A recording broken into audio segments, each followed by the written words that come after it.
I open up my web browser and the first article I see on MSN is Paul George doesn't hold back on Duke's Cooper flag about the NBA draft. Yo, Paul George, why don't you shut the fuck up forever and win something, nigga?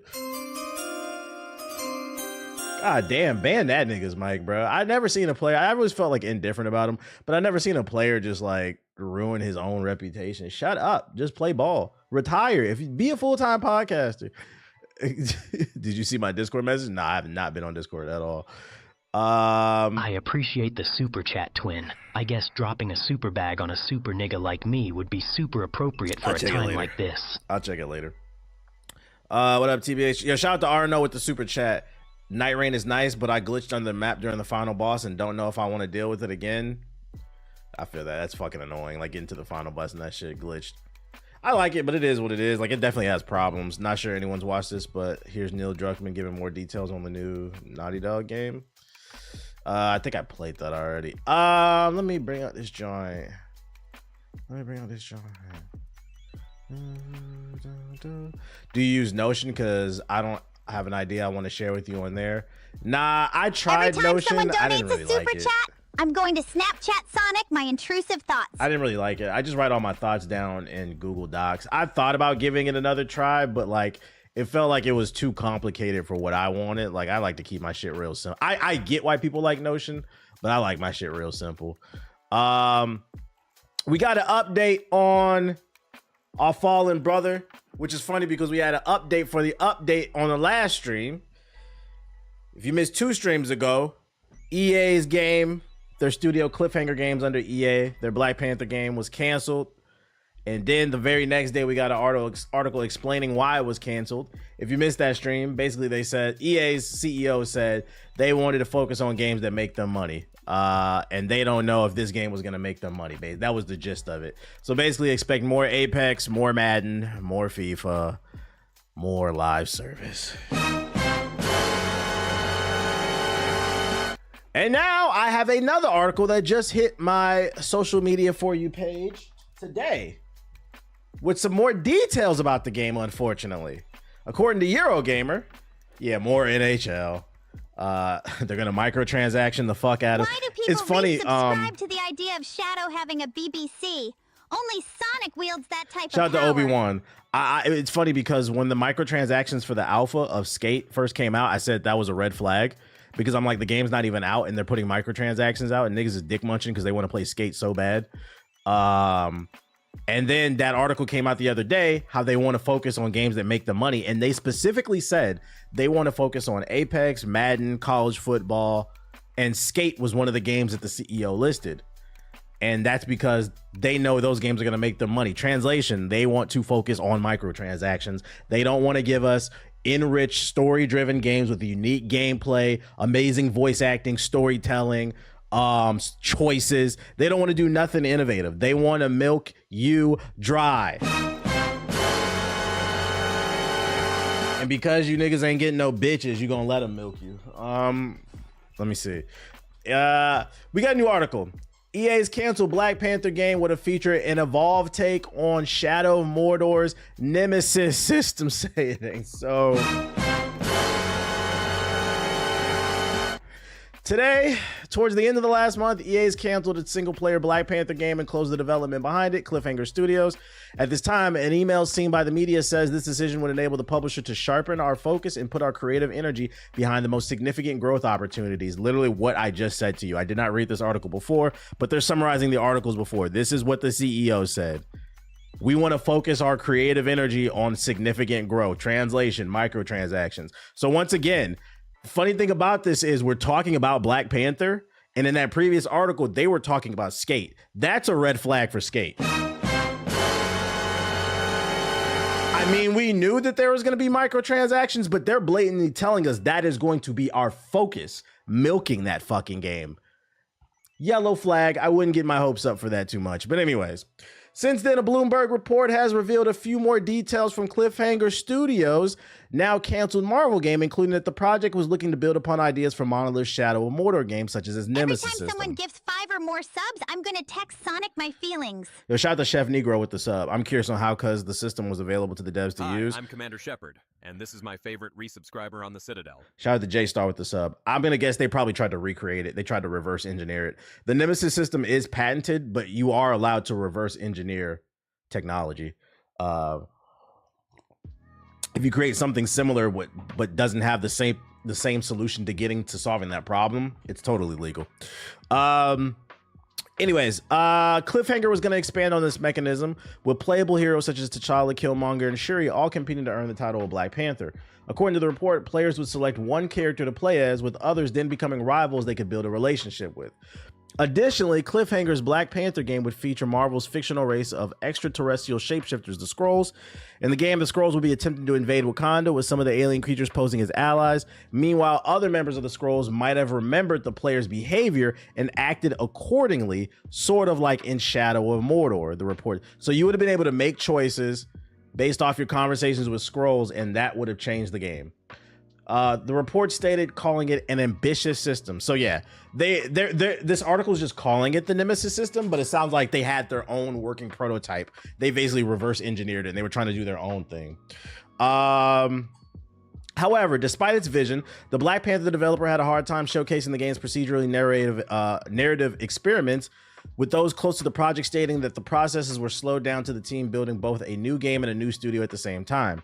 Reportedly, the game begun gaining more momentum prior to its shot cancellation, with many of those laid off only being hired within the last year. However, according to sources, EA executives have been left frustrated by the fact the game had not yet left pre-production after 4 years of development. And if that's true, then I understand why EA canceled it. We already know EA is money hungry and greedy.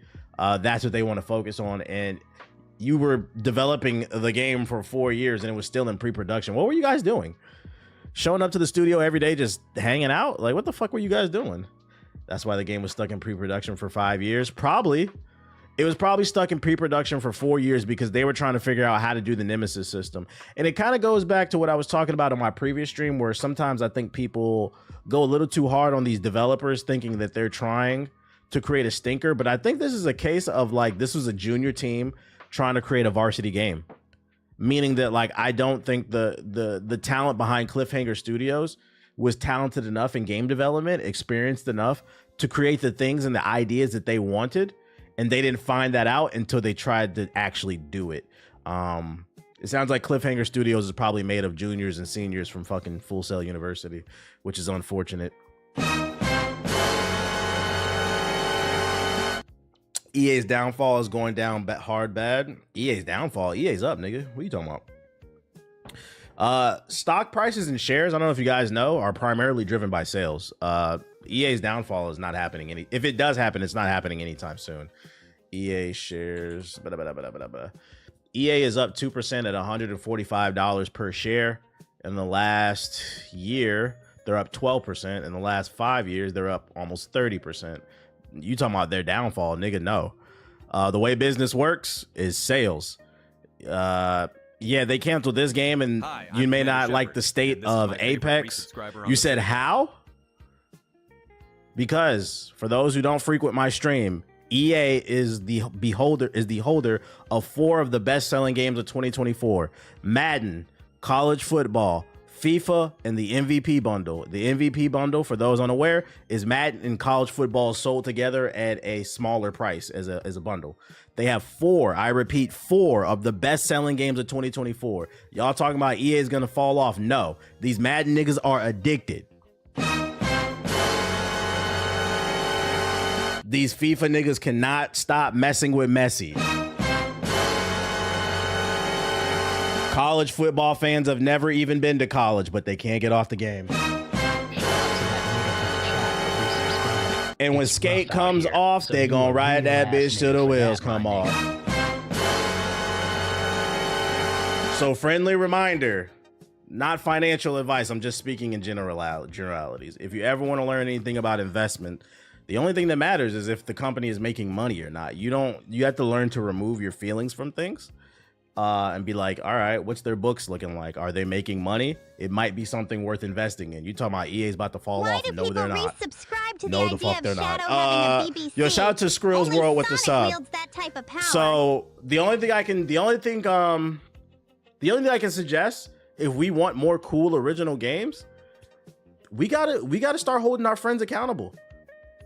When you get on your Xbox, when you get on your PlayStation, when you get on your Steam and you see your friends list and you see half your friends list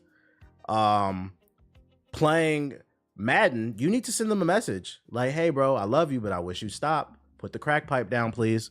It's getting... That MVP bundle is $150. It is? How much did it sell? How much did the MVP bundle sell 2024? No available results. $150. Like, let's do the math here. Let's say this is probably on the light side. Let's say it sold 2 million copies, right? We multiply that by 150. You talking about EA fell off? No, nigga. Like, and then you add in the microtransactions, that might be 500 million. Like, right? Like, oh my god, bro.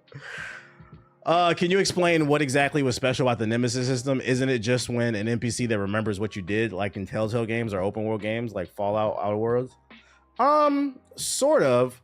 The difference is with Telltale games is it was strictly narrative, so it was more controlled. So when you play like a Telltale game and they remember the decision you make and it affects it in the future, it was all narrative driven. But what made Shadow of Mordor's Nemesis system special is they remembered what you did in a live action moment, and it made the moments more dynamic. So you didn't know what you were gonna get. Like there were little moments where, like, I remember in Shadow of Mordor, I poked out the eyeball of one of the orgs, and he ran away. And he's like, "You son of a bitch, I won't forget this." Like 15 hours later, I'm fighting a boss, and out of nowhere, I hear, "Ranger, you remember me?" And then the camera cuts to an org with a fucking eye patch. This nigga tries to jump you in the middle of the boss fight. So that's what makes it special. It's sort of like the Telltale thing, but it's the fact that it just adds a level of dynamicism that we had never seen in a game before, and it made it for... Sometimes you don't need to do something big and super mind-blowing. Some small little tweaks like that, the systems are very innovative, bro, and fun. AC Shadows is too long. They keep adding things to Kazam. These games is getting... I'm trying to wrap my brain around, are these games too long or are we just too old? That's what I'm trying to find. It's not just... Yeah, and it's not scripted, right? It's literally random. So that's what made it fun. If you've never played Shadow of Mordor or Shadow of War, you could probably get the game for like $5-10 on Steam at this point. Check it out if you ever get a chance. It's really good. If you like Batman Arkham, you'll like it. It's literally Assassin's Creed meets Batman Arkham. I knew nothing about Middle Earth, nothing about Lords of the Rings, but I still enjoyed the game. I was still able to follow the joint. It's definitely worth it. But great games. So yeah, that's your update. Going back to what we was talking about to bring this back full circle. Yeah, EA ain't falling off. They making plenty of money. Same thing with Take-Two Interactive when GTA 6 comes out. It's hard. I think it's hard for people like us to wrap our brains around the idea that EA is not about to collapse, because the only EA game probably any of us have played recently is, in terms of multiplayer, is probably Apex. But you got to remember, there are people out there that, you know, they go to the steel mill, they inhale the steel residue, then for 9 hours, then they come home, they boot up the Call of Duty, they boot up the Madden, and call you the N-word. You got to remember that shit. It is a thing, and there are a lot more people that live their life like that than there are of us. These games, the unfortunate thing is, like, games like this are games that push the culture forward, that push boundaries, but they don't always sell the best. And these companies are driven, unfortunately, by sales these days. It's not the same gaming industry when we were kids in the 90s and early 2000s, where I feel like it was driven more by creativity with a mix of business. Now it's completely driven by business because all these companies are publicly traded. Once you go public, you have a board you have to appease, and the only thing they want to hear is, did we grow? I do feel like the bubble's going to burst at some point, because you can't achieve 20% growth year over year for 20 years straight. It's just not possible. There's only so many gamers in the world. There's only so many gamers interested in your game. And at some point, people are going to get sick of this shit. Is black now. I love a curvy chocolate queen. The day the Madden, the FIFA gamers wake up, the Call of Duty gamers wake up and demand better for themselves, I mean, thanks for the industry Like, you know that picture, like that futuristic picture, like nature will just fucking heal, bro. Nature will heal. Capitalism strikes again, it strikes again. Nature will heal. For those unaware, this week is Summer Games Fest. We no longer have E3, so the biggest gaming news show or press conference of the year, always in the summer, is now Summer Games Fest, hosted by Jeff Keighley, the same person who hosts the Game Awards. And it's later this week. It kicks off on June 5th, I believe. I probably will be streaming the press conferences, doing live reactions, breakdowns, and all that stuff. If you've never watched it before, this is probably the funnest time of the year. It's like the Super Bowl for games, because we get to see what's coming in the future, what you need to plan for, especially PS4 niggas, because we know you're broke. Holy shit. Someone just resubbed. Shout out to Trent be chilling. I think I got the schedule here. So Unreal Fest is this week in Florida, and we'll start with an update on the state of Epic Games' proprietary development tools. While aimed at the studios and publishers, the Fortnite maker also confirmed that CD Projekt Red will be showcasing new tech for The Witcher 4, which is being made in Unreal Engine 5. That'll start on June 3rd. That's tomorrow at 9:30. I'm not streaming that shit. Every bit of this money to invest in Bitcoin. Fuck no. Eventually, one of these hoes will be bit by hedgehog fever. I'm gonna go ahead and to suck up every bit of my seed. And guess what? I'ma let them. Shout out to Jiggle Them Balls with the daily bits. I appreciate you, dog. I'm gonna go ahead and hit the fraud watch for myself. I lied. I said I was gonna stream this. I'm not streaming this shit. This is at 9:30 a.m. I don't care about this one enough. I'm on the West Coast, so for me that's 6:30. Fuck that. When I boot up the stream, we'll talk about what they announced.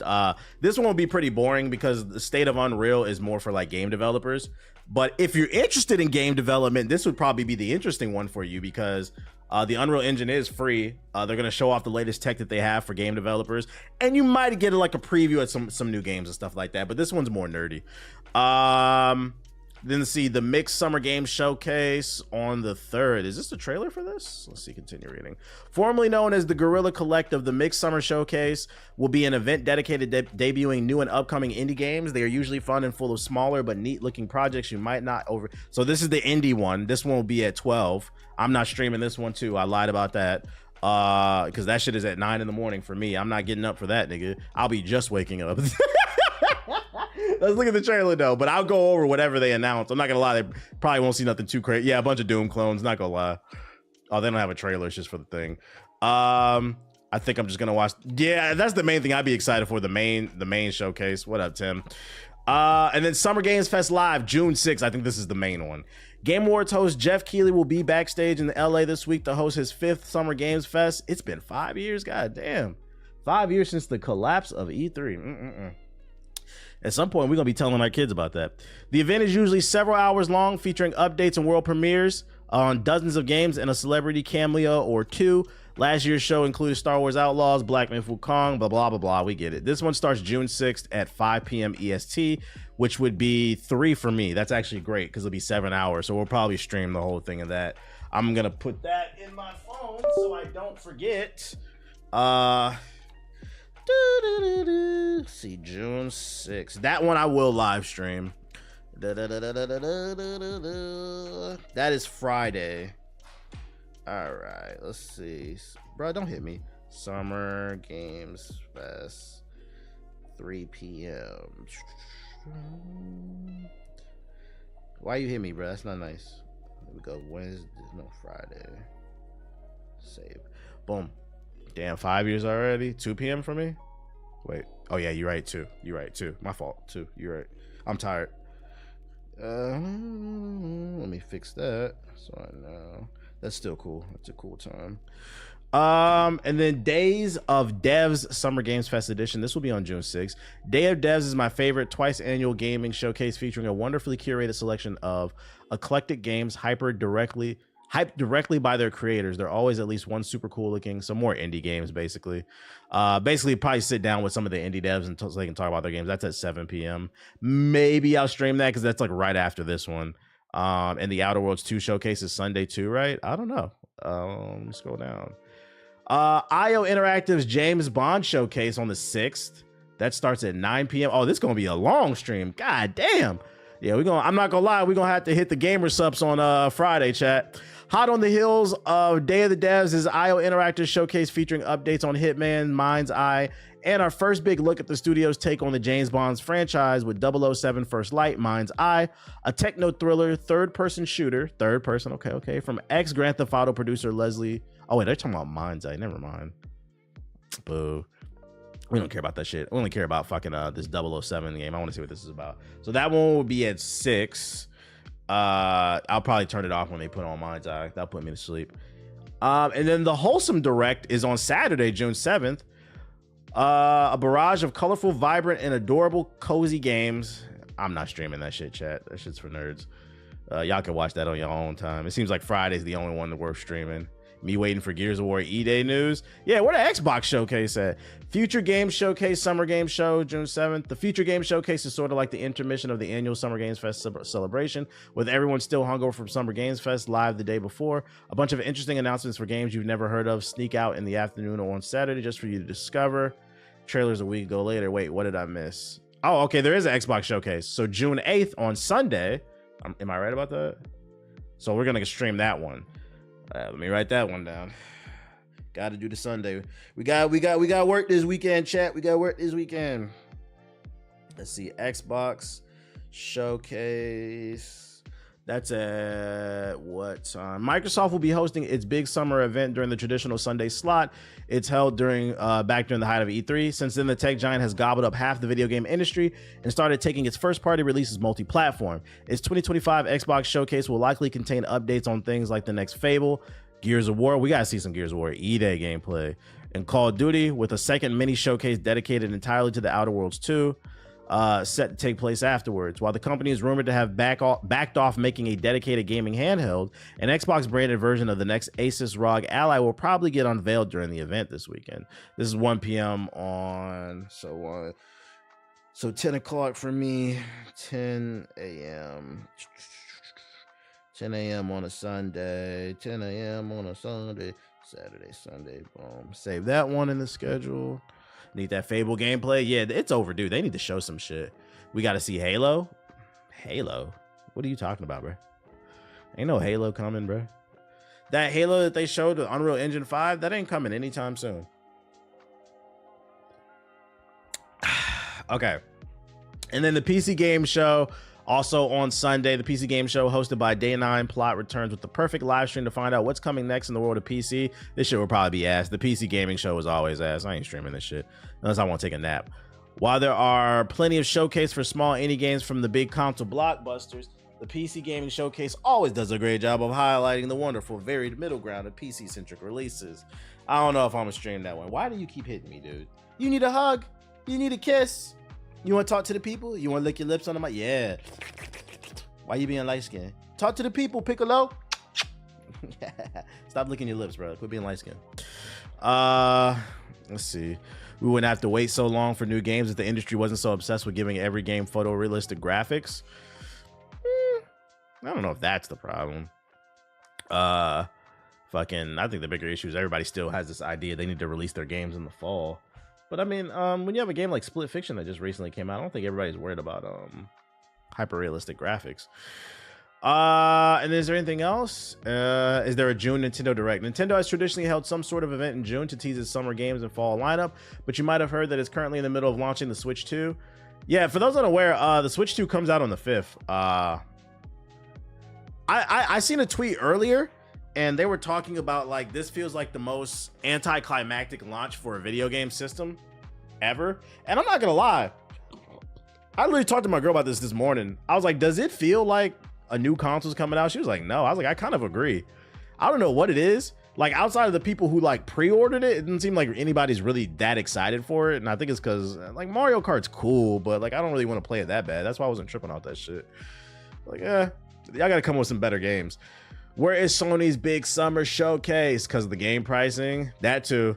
Yeah, I just like, I feel like when new consoles drop, there's like this energy in the air, like, holy shit. I feel bad for some of y'all that didn't get to experience the era of when the PS3 and the Xbox 360 came out.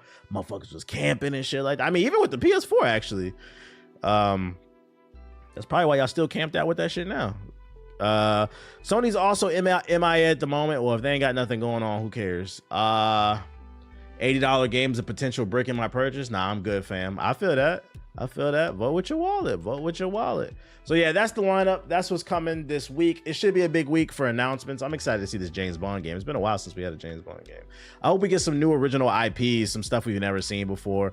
On the indie side, I want to see some cool, different games. I don't want to see from the indie showcase a million Doom clones, a million farming simulators, because that's another genre that's just been beaten to death by indie games. Farming games with cute, colorful art that look like Terraria. We get it, bro. Follower. The game with the girls with the fox in the forest trying to find the meaning of life. We get it, bro. Come on, make something different. Trying to show that Backslogs in love. No more RT walking simulators. I'm saying, well, we already saw this. They're gonna show off James Bond, so no reason to. Is this James Bond they're gonna put in the game? Is this gonna be the new one for the movies, or is this just something separate? Is this like an announcement for the movies as well? That's what I want to know. What was my first car? And you got a dream car? My first car was a Honda, and my dream car, I don't have one. I don't really care about cars. Cars are just something to get me from point A to B. Matter of fact, I was literally talking to my girl about this recently. The only reason I haven't traded in my Tesla is I don't know what I want. I don't give a fuck about cars. She was like, you should get a Lexus. She's like, I can see you in a Lexus. I was like, I don't know shit about Lexuses. I take that back. I do want a car, but the cars I do want, America blocks them from coming over. I want one of them BYDs, bro. We can't get them over here. They can get them in Europe, but we can't get them over here. I gotta look at Lexus or something like that. But yeah, I don't really. To me, cars are just to get from point A to B. It's never really been my thing. Remember GoldenEye on the GameCube? Yeah, I used to play a lot of the fucking 007 games back in the day. Lexus is one of the best brands to buy because they hold value. Like I don't have like a picture. This is how like out of the loop I am about cars. I don't have a picture in my head when I hear the word Lexus. Like that's how like I don't even know what that shit looked like. I was gonna do my research. My motorcycle is Chinese. So many features for the fraction of the cost. Must be nice. Get the upcoming Rivian truck. I wanted a Rivian until I saw some reviews, and like they were saying that like the new Rivian SUV, the iPad in the car is like it's very slow and not responsive. And I'm like, I got a 2018 Tesla and my screen is more responsive than that new Rivian. Like I'm not gonna buy a futuristic tech car where the tech doesn't work. That kind of like defeats the purpose. So like I don't trust Rivian right now. I'm rooting for them because it's American, but like it's not where it needs to be. I could get I know because I got a friend that works for Toyota. I could get one of the Toyota sports cars. I forgot what it was called. It was one that I really liked, but like I'm not like super gung-ho about it. The Supra, it might have been that. Let me see. Toyota Supra. Yeah, I think it was this. Yeah. I know somebody who's high on the food chain at Toyota. I can get a discount for one of these if I really want to. Are these nice cars? Are they nice? But then it's like, I don't know if I want a sports car. I never saw myself in a sports car. I'm not gonna lie, I like having an SUV because like I've always wanted a truck too. Like I like being able to move my stuff around. You said no Hellcat? It's enough black people in Hellcats chat. Come on, man. Oh yeah, they nice. Would you drive a Slingshot? I don't even know what that is, dog. What brand is that? I think it's enough black people in Hellcats chat. Like moth to a flame. Get a Lexus. I'm gonna look into them eventually. Lexus is the luxury brand of Toyota. I did not know that. So Toyota owns them. I did not know that. I think I kind of wanted. That's why I wanted the Rivian. I think I kind of want to stick with an SUV. Why do people resubscribe I want a to car the idea that of Shadow having a BBC? Sports cars Sonic never wields that spoke type to of me like power. that. And also, I want a car that I can grow into. I'd like to be able to move stuff, be able to put a bunch of stuff in the trunk, and you know, I might need space one day. You know, like. I might need space one day, so like I don't want to buy a small ass car and then regret it later. Acura is the luxury version of Honda too. Ah, okay. Yo, I'm 6'3". I got a pickup truck, bro. I need the room, especially. I do want a truck. That would be like a second vehicle for me. Before Selena sees this month's bank statements. I wanted one of those Ford Lightnings until the reviews came out. They said that shit is ass. I was like, yeah, I'll stay away from that shit. Get back to this game and stuff. Not this nerd shit. Nerd stuff. One day I will look into Lexus. Assassin's Creed Black Flag remake is such a badly kept secret. It's been leaked by a statue maker who just assumed we all knew it was coming. In the days of yore, before we all had this internet nonsense, leaks happened organically, concretely. They happened in printed books and in frantic conversations in the cloisters. In the time of the Roman Republic, unannounced video games were leaked by loose-lipped sculptors in ungraded moments out of the gourds on Hippocrates. A more civilized age, bro, what are you talking about?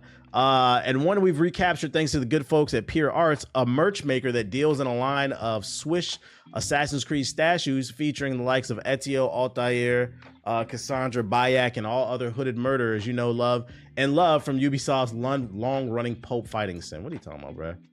Did they leak it right here? Something big is definitely happening regarding the Assassin's Creed Black Flag remake. The people at Pure Arts unveiled a new collection of figures, but the Edward one was missing. When asked, they said, let's see. Yeah, who wrote this? Like, nigga, did you just graduate or something? You don't have to use all those words. Like, I did notice some people asking about why there's no Edward. There's reasons. I keep replying saying there's more coming. It's a line. Like, yeah, I mean, how many you want us to release? That was definitely a very facetious answer. He's like, why don't we have an Edward Kenway statue? He said, I don't know, wink, wink, wink. They just probably can't talk about it now, but that was very... That was read between the lines. They were saying something. Would you like us to release like 14 at the same time? That would kill me. Well, yeah, okay. Assassin's Creed fans out there, you should be aware that there is something going on with Edward. So obviously we can't. Has that been announced? I think so. Okay. I'm pretty sure I saw rumors about it. Okay. No, I definitely saw an article about this. Okay. So I mean, if you're not a true Assassin's Creed fan, you know, it's not my fault. If you don't, what does that have to do with anything? They're yapping. It's probably coming. If you care about it, some games aren't meant to be remade. A lot of people love this game, so I think this would print money for Ubisoft. People are nostalgic for things. People are getting to that age. There's a lot of people out there that are at that age where they're starting to get nostalgic for things that they were in high school for. Because a lot of things that happened like 10 years ago, and a lot of people's brain is still fresh in their head, and then you tell them it was 10 years ago, and it's like, wait a minute, am I old? They'll be like, yeah, you are. Yeah, see, people in the chat saying I love that game. Bunch of word salad. Somebody in the chat confirmed this, so I'm glad I actually saved this article. News reports are coming out that several major retailers are canceling Switch 2 pre-orders last minute due to not having enough supply. Customers affected may have to wait a month or more for the Switch 2 restocks. And this is why I said last week, because reports were coming out that stores were going to have a very limited amount of Switch consoles. So if you show up, you might be able to get one. And I said, show up at your own risk. I just read that article and it was a bunch of maybes. And now I'm thinking there's not going to be much of any day one purchases. It's only going to go to pre-orders because the pre-orders are getting canceled. Someone in the chat said that they was affected. You said you ready for The Last of Us 1+2 remake remaster? Yo, shut up, bro. So, you know, unfortunate if your pre-order got canceled or whatever, but I mean, I promise you're not missing out on much. Niggas is going to be on fucking Mario Kart for about 3 days and then get off that shit. Once they realize, they're like, oh, wait a minute, I played this game. I'm bringing my tool with me in case Crazy's act crazy. Tool? I don't think anybody's trying to go and get into a shootout over a Nintendo Switch. I don't know about that. I don't know about that. I think you'll be all right, dog. I think you'll be all right. Because it's a Nintendo event, instead of bringing your tool with you, instead of your tool being like a pistol, your tool should be the Luigi vacuum. Just in case some violence break out, you can suck them up like Luigi's Mansion 3. Imagine getting shot over a Switch. Yeah, I think you'll be safe. Smite 2 developer Hi-Res Studios lets go of their president and other executives.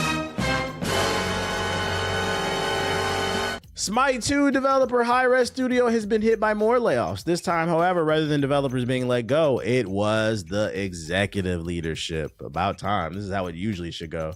Instead of instead of firing the developers, fire the people that made the developers make the fucking game.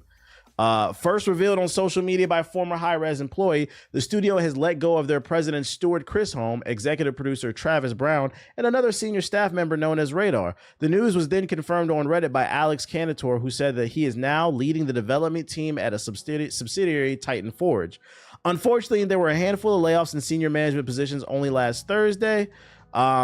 Stu is transitioning away from Hi-Res as part of this, and Travis and Radar were also affected, as well as a few other folks, but blah, blah, blah, blah, blah, blah, blah. None of this is a surprise. When they announced Smite 2, I said this game was DLA from the jump. People tried to tell me I didn't know what I was talking about. You not excited for this game? I said, nigga, no. Subscribe to beating Robin's ass. I played Smite. I really like Smite. I had like 500 plus hours on Smite 1, but I played Smite back in 2012. I played Smite when it was in beta. I played it from 2012 to like 2014. That was one of the earliest games that I streamed. Played the hell out of it. It just ran its course for me. That's why I stopped playing it. But when they announced Smite 2, the reason I dismissed it is because it just wasn't different enough from the first game. Also, you have to keep in mind the world has changed. Like, niggas is not outside of League of Legends. There's not room really for a new MOBA. MOBAs were a trend. And back then, everybody was able to make a MOBA, but then it got eaten by the new trend, which was BRs. And then now they're trying to make extraction shooters. But the industry is constantly shifting with different trends. And I feel like it was too late to make Smite 2. And then what they did make, it wasn't innovative enough. It was just an up-res version of the first game. And I was like, this game is going to Floposaurus Rex. And then another reason why their studio presidents are getting fired is because not only is Smite 2 a flop, you got to keep in mind, what's the third-person shooter? That shit was a flop. It was popular for like 3 months, but they fucked up with a couple updates. What was that game called? I can't even remember the name of that shit. Third person shooter, high res, not Paladins. Rogue Company. Rogue Company was supposed to be that game. I don't know how Rogue Company failed. It came out in 2020 when we was all locked in the house. Paladins wasn't able to go mainstream. It had its like core audience, but it wasn't able to go mainstream because of Overwatch. People kept comparing it to Overwatch, but I think Rogue Company should have been much bigger than what it was. Realm Royale was a fail. Divine Knockout was a Super Saiyan fail. I played that game. Most of y'all probably don't even remember DKO. That was one of those games where I'm like, why did you guys spend development time and money on this game? Like, make an original game. I don't even know what the fuck Global Agenda is. I liked Rogue Company. I liked it too. Just didn't put out enough content fast enough. I feel like that's the problem with these live service games. And that's why I think single player games is really where it's at. A good single player game, when people hear about it, word of mouth, even if they don't buy it right away, you can add it to the Steam wishlist and buy it eventually. I feel like a solid single player game will always sell. I'm pretty sure someone is about to go play Shadow of Mordor because I just talked about it earlier and what made the Nemesis system great. But these multiplayer games are a trend. People are only gonna play, and I'm not talking about the hardcore audience, but I'm talking about the casuals. They're only gonna play it as long as it's trendy. We're seeing it right now with Marvel Rivals. Marvel Rivals is not trendy anymore. So now what you have is the hardcore audience bitching and complaining that they're currently in a flying meta and a poking meta because y'all nerfed the dive characters to the ground. So that's why I'm always going to advocate against live service games, because live service games are great for making money here and there, but there's going to come a point where that shit fails. But I feel like good single player, not bad, but good single player games are always going to be a slow burn that make money. Batman sales went crazy when Kai played it. Probably Elden Ring too. When Kai played Elden Ring, that shit went stupid. It's just nothing like getting lost in a world. Like, I feel bad for people who don't have an imagination and don't want to get lost in a different world. Shit is crazy, bruh. I reached plat and stopped playing it. Real shit. He said, Marvel Rivals is trendy to me. That shit is not trendy anymore. It has its core audience. But they're definitely on the clock. I think they're definitely on the clock. Hit the like button. The past 2 games of the year were both single player. Matter of fact, it's actually very rare that a multiplayer game is game of the year. So just some food for thought. You even ate that game was 1 or 2 patches away from being hated. Pretty much. What up, Coochie Mane? Coochie Mane. Yeah, the problem with live service games is they're always 1 or 2 patches away from being a failure. All it takes is, and then there's so much competition. New games are releasing all the time. If you drop a patch that people hate, I'm gonna go play something else. I don't have to sit around. We are not in 2005 anymore. I do not have to sit around and wait and hope that the game gets better. Like, I just go play something else. Like, matter of fact, I got a Steam backlog of like 4,000 games and about 3,900 of them bitches I ain't touched because Steam sales be fucking my wallet up. My friend just asked me to download Road Company. Are the servers still up? You're gonna be waiting 10 hours to find one game. Madden NFL cover star has been revealed. The Madden curse continues. It's Saquon Barkley. What's that doing for anybody? Is that doing anything for anybody? Anybody? Anybody? Anybody? Is this doing it? I don't really care. From what I'm seeing across different markets, including gaming, I don't think the majority of companies haven't caught up to the player base's new attention span and how fast you need to move and to hold attention. Pretty much. Pretty much. And it's unfortunate. I don't have any input on that. New Gen V season 2 trailer dropping September 17th. Season 1 was fire. If you haven't watched it, it's a spinoff of The Boys. Let's check it out. I saved it for the stream. Matter of fact, let's go to the YouTube version, get the high quality one. Gen V season 2 trailer. They're probably gonna write him out the show. They're probably gonna kill him in the show, which, I mean, it makes sense. Give him like an honorable death in the show or something. Because what other reason is he crying? He's lying. It's his problem, not mine. I'll give him the benefit of the doubt. Shit. Oh, I already know this. We already know X Defiance officially shut down. I don't care. This game fucking sucks, nigga. This is a perfect example of what I was just talking about earlier. People's attention span shift really quickly. This game came out. It was full of hackers. One of the worst battle passes I've ever seen. You made a shooting game where the hit registration doesn't work. You made a video game that's literally about tagging enemies, and you couldn't tag the enemies half the fucking time. And then people are surprised that it failed. I set up on the stream and said it was gonna fail, and niggas was like, "No, you're just a Call of Duty fanboy. This the game of the century because no skill-based matchmaking. No skill-based matchmaking doesn't change the fact that it's full of hackers. Shut the fuck up." This game deserved to die. It deserved its failure. What up, Flock? Yeah, no skill-based matchmaking is not a pitch sale for the average. Imagine being the average person who walks into a GameStop and you'd be like, "I'm looking for a new shooting game. You have any recommendations?" "Yeah, there's this game called X Defiant. There's no skill-based matchmaking." The average man, woman, or child is gonna be like, "What the fuck are you talking about, you fucking dweeb? What are you talking about?" Okay, skill-based match. Once again, the only people who care about skill-based matchmaking are people who are not good enough to be pros. Gamers, those streamers that are better than the average player, they're probably better than their audience, but they're not good enough to play on the pro circuit. Those are the only people that care about skill-based matchmaking. And the reason being is because then they can't pub stop in front of their audience and flex their e-penis. Who cares, bro? You niggas is fucking dweebs. I've never complained about it. You know what happens when I get my scout pushback in a few matches of Call of Duty? I get off the game. And I take a break, bro.